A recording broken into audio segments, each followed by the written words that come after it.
జూబ్లీహిల్స్ ఉప ఎన్నిక పోలింగ్ ప్రశాంతంగా కొనసాగుతోందని డీసీపీ కోటిరెడ్డి తెలిపారు. ఎర్రగడ్డ డివిజన్లో 2 మాత్రమే కాస్త సెన్సిటివ్ పోలింగ్ కేంద్రాలున్నాయని, అక్కడ పోలీస్ సిబ్బందితో పాటు పారామిలిటరీ బలగాలని కూడా బందోబస్తుగా ఏర్పాటు చేశామంటున్న డీసీపీ కోటిరెడ్డితో మా ప్రతినిధి ప్రతాప్ ఫేస్ టు ఫేస్. ఎర్రగడ్డ డివిజన్ వద్ద పోలింగ్ నెంబర్ 383 వద్ద బందోబస్తుకు సంబంధించి డీసీపీ కోటిరెడ్డి సార్ ఉన్నారు. కోటిరెడ్డి సార్ స్వయంగా వచ్చి పరిశీలిస్తున్నారు. దానికి సంబంధించి మాట్లాడదాం.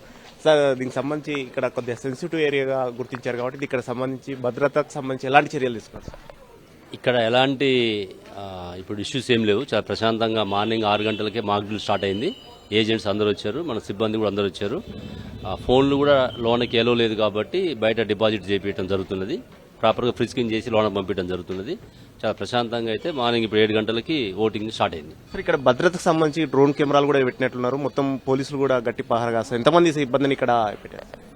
మనం సుమారుగా అంటే ప్రతి పోలింగ్ స్టేషన్కి యావరేజ్ ఒక 8 మెంబర్స్ పెట్టడం జరిగింది. ఓవరాల్గా మనకి పోలింగ్ స్టేషన్స్ అయితే పెట్రోలింగ్ పార్టీ, పికెట్స్, చెక్ పోస్టులు ఇవన్నీ కలుపుకుంటే ఒక 200 మెంబర్స్ని మనం కేవలం ఈ మన సనత్ నగర్ పోలీస్ స్టేషన్ లిమిట్స్లో 9 లొకేషన్స్, 21 పోలింగ్ స్టేషన్స్ ఉన్నాయి. వాటికి సంబంధించి ఒక 200 మందిని మనం ఆఫీసర్స్ ని సిబ్బంది చేయడం జరిగింది. సార్, సెన్సిటివ్ గుర్తించిన వాటి దగ్గర ఏమైనా అదనపు బలగాలు ఏమైనా పెడుతున్నారా? అంటే 2 పాయింట్స్ ఇక్కడ మనకు ఉన్నటువంటి మొత్తం 9 లొకేషన్లో 2 లొకేషన్స్ ని మనం సెన్సిటివ్ పాయింట్స్ గుర్తించడం జరిగింది. అక్కడ సెంట్రల్ పారామిలిటరీ ఫోర్స్ కూడా చేసిన ఒక ఇన్స్పెక్టర్స్ కూడా మనం పెట్టడం జరిగింది. సార్, ఓటర్స్ వచ్చే వారిని ఎట్లా అసలు 100 మీటర్స్ వద్దని వాళ్ళని ఫోన్లు మీరు డిపాజిట్ చేస్తున్నట్టు అక్కడనే చేస్తున్నారు, ఇట్లా వాళ్ళని ఐడెంటిఫై చేసేసి లోపలికి అలా చేస్తారు?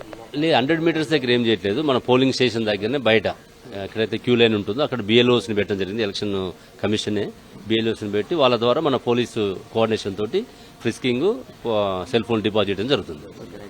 ఇది మొత్తం మీద ఇక్కడ భద్రతకు సంబంధించి గట్టి భద్రతను ఏర్పాటు చేశారు. ఈ డివిజన్ కు సంబంధించి 2 కాస్త సెన్సిటివ్ ఏరియాలుగా ఐడెంటిఫై చేసినారు కాబట్టి ఆ సెన్సిటివ్ లకు సంబంధించిన వాటి దగ్గర గట్టి బందోబస్తు ఏర్పాటు చేస్తున్నాం. మనం చూడవచ్చు ఇక్కడ విజువల్ సంబంధించి పోలీసులు, పారామిలిటరీ బలగాలతో పాటు అదేవిధంగా డ్రోన్ కెమెరాలతోటి గట్టి నిఘాను కూడా ఏర్పాటు చేసిన పరిస్థితి. దీనికి సంబంధించి స్వయంగా డీసీపీ కోటిరెడ్డి గారు కూడా వచ్చి ఇక్కడికి స్వయంగా దీనికి సంబంధించి భద్రతకు సంబంధించి ఏ విధంగా ఉంది దానికి సంబంధించి కూడా పరిశీలన చేయడం జరిగింది.